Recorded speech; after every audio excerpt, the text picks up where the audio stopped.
Jelajahi cara baru mendapatkan informasi. Download Metro TV Extend sekarang. Usai PDI Perjuangan merayu Ketua Umum PKB Muhaimin Iskandar dan terbuka peluang koalisi antara PKB dan PDIP, Ketua Umum Gerindra Prabowo Subianto meminta agar Muhaimin atau Gus Imin tidak keluar dari koalisi dan tetap bertahan dalam satu koalisi yang sudah dibangun bersama.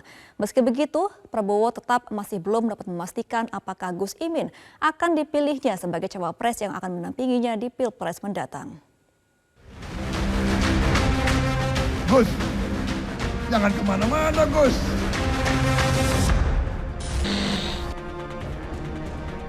Ketua Umum Partai Gerindra Prabowo Subianto meminta Ketua Umum PKB Muhaimin Iskandar atau yang akrab disapa Gus Imin untuk tidak pergi dan tetap dalam skoci koalisi yang telah dibangun bersama. Hal ini disampaikan oleh Prabowo saat menghadiri deklarasi dukungan PBB ke Prabowo di Jakarta Minggu lalu. Itu kalau saya di PBB, kalau saya di tengah PKB, saya merasa nyaman juga.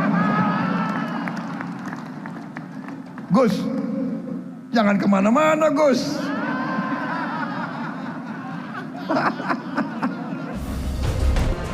Gus Imin pun menyebut dirinya tidak kemana-mana dan masih berada dalam satu koalisi di Koalisi Kebangkitan Indonesia Raya. Pernyataan Prabowo ini dilontarkan sebab sebelumnya Gus Imin dirayu oleh PDI Perjuangan dengan menempatkan Gus Imin masuk dalam bursa Cawapres pendamping Ganjar Pranowo. Gus Imin pun membuka peluang untuk berkoalisi dengan PDI Perjuangan. Sehingga bagi saya kebersamaan dengan PDIP itu ibaratnya akan terus terbuka, cair dan seperti keluarga sendiri. Sehingga kalau toh nanti ada titik temu baru antara PDIP dan PKB, tentu saya akan bicarakan dengan Pak Prabowo. Kapan dan bagaimana misalnya. Tapi sampai hari ini kita terus berproses, berdinamika, berdialektika. Sampai pada nanti kalau ada kesimpulan yang serius gitu, baru saya ajak bicara Pak Prabowo. Direktur Eksekutif Indikator Politik Indonesia Burhanuddin Muhtadi menyatakan wajar saja jika PDI Perjuangan merayu ketum PKB itu lantaran sosok cawapres memiliki posisi krusial. Cawapres ini menjadi sangat krusial, terutama dalam menentukan apakah koalisi yang sudah dicatat dalam akad keperdataan itu bisa didaftarkan ke negara atau tidak. Nah, jadi apapun bisa terjadi sebelum koalisi yang dibangun itu didaftarkan ke lembaran negara, yaitu pada saat KPU membuka proses pendaftaran capres dan cawapres.